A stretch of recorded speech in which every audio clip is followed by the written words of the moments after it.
Yo, what's up, everybody? This is William from Before the Billions, back with another video. Hope you guys are doing well today. So today we're going to be discussing a woman who went a full year without getting a job, and she kept getting rejected, but she changed this one thing about her resume, and then she was able to land a job after being laid off. So let's go ahead and look into it. But first, before we get into things, please go ahead and hit the like button if you enjoyed this type of content. It's a small click for you, but it means a lot to me. So that being said, let's go ahead and get into the video. This is a post from Business Insider. This is on LinkedIn. And when I saw this, it really stood out to me. I thought it'd be a great topic for a video to kind of talk about what's going on within the job market and how you can be successful within this job market right now with so many layoffs is going on. I know it can be frustrating for a lot of people. So hopefully this will help. So let's go ahead and look at this. It says, I'm going to just call it by her last name, Connor. I cannot pronounce her first name. So Connor had been working for 7 years, first in tech and then investment banking, when she was laid off during the peak of the financial crisis. Around the same time, she married an Australian and decided to move to Australia. Connor had prior work experience in India, the UK, and Hong Kong, and she decided to try to find work in her new home country too. It took her over a year and a meeting with a professional resume consultant to land a job in Melbourne. Reflecting back and now leading and building teams myself, I can understand why I perhaps didn't put myself forward in the best way for this job market. And she said of her job application process. All right, so this is a picture of the lady here. And let's go ahead and go to the article that they have posted on Business Insider's website. All right, so here goes the article right here on Business Insider. So this just came out March 6th of 2024. Right now it is March 10th of the time of this recording.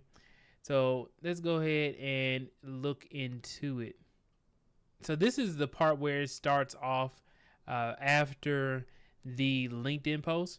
So it says, it took her over a year and a meeting with a professional resume consultant to land a job in Melbourne.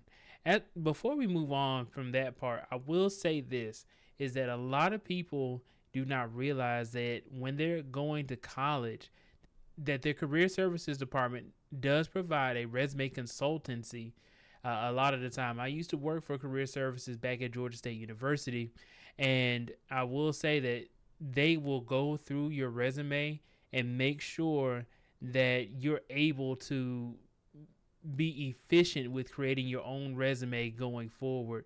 They may not be able to tailor it exactly to a specific role, but they will be able to give you a lot of tips that can help you with creating your own resume going forward. It's a skill that you should have no matter how old you are, as long as you're a working age. Her resume followed a format popular with Indian Institutes of Management students. It was one page using an 8-point font size. It started with an academic qualifications section before moving on to experiences and internships. Here is the resume she used to apply to jobs in 2009. She has since changed her last name. So this is her resume right here. Let's kind of go through it a little bit. So she has an MBA, so a Master's in Business Administration. The next video I'm going to be coming out with is going to be talking about degrees as well and the importance of them, especially when you're going into trying to get into a tech career. So please be on the lookout for that as well. Okay, so she has an MBA. She has work experience of several years in Hong Kong, India, in the United States, and Australia. So she's been all over the world, worked for many different places. So she seems like she is a qualified candidate. She has work experience. She has a master's in business administration. She has a high GPA because I would not suggest putting a GPA on your resume unless you have a good GPA, so above 3.0.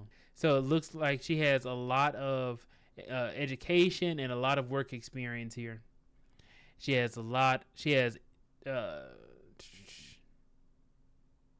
she has an internship, research papers, all kinds of different things that would make her a qualified candidate for a job. But let's go ahead and see what changes that she made. The resume mistakes Connor made, and see how even the article is saying her last name as opposed to her first name. So I don't feel it's bad. I just don't want to butcher her first name. Roughly 15 years later, Connor re-examined her resume and said she would do several things differently. I literally cringed, she said. If I got the resume today, I would not have called that person for an interview. This was missing a summary or a profile. Connor said of her resume, recruiters often open multiple positions at the same time, and having a summary, which is 2 to 3 line pitch on who you are, allows them to help place a candidate, she said. Now, about a summary, so a summary can help you with a job, but it doesn't hurt you to not have a summary. So it does not hurt you to not have a summary. It can help you, but it does not hurt you. And also, in some cases, if you give a summary and you imply that you want to only work for these types of positions, if you apply for anything else than that type of position, it can hurt you. So you kind of want to be careful with giving a summary. If you want to give a summary, keep it to the experience that you have worked, but don't say, hey, I only want to work as this. As an example, if I say, hey, I only want to work as a data engineer, that means that somebody who is looking for a front-end developer will say, okay, well, he says he only wants to work in the database or the back end, so I'm not really going to be worried about hiring this person.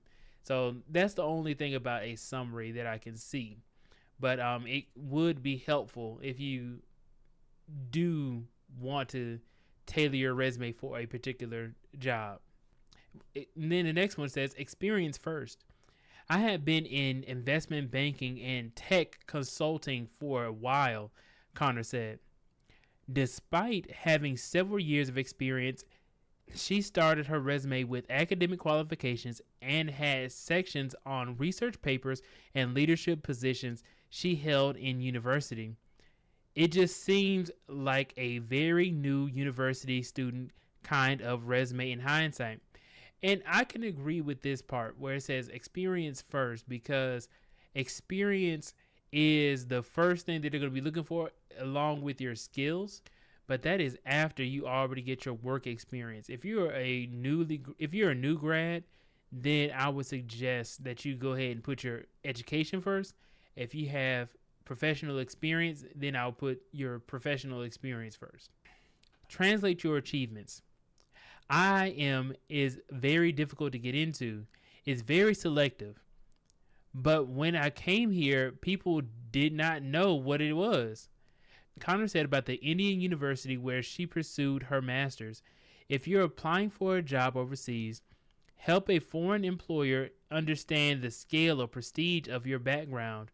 For example, translate to say that it is a $10 billion turnover company, or it has 50,000 employees, to give people the idea of the size or complexity of the organization. I completely agree with this. Using numbers is a great way of being able to show your resume, and also to help engage a recruiter or a hiring manager to see, okay, the scale of something was really large. Or maybe if you say, you can say something like this: I spearheaded the strategic initiatives for our flagship product at X company. Or you can say, I worked on the initiatives or the products that were able to help make decisions for the largest North American market. You can say the largest North American market, like Texas, for an example, or whatever your company's largest market is. You can say maybe the number of users who use a website or a product that you have worked with. You can say, hey, roughly 100,000 people have worked on this product or use this product on a day-to-day basis.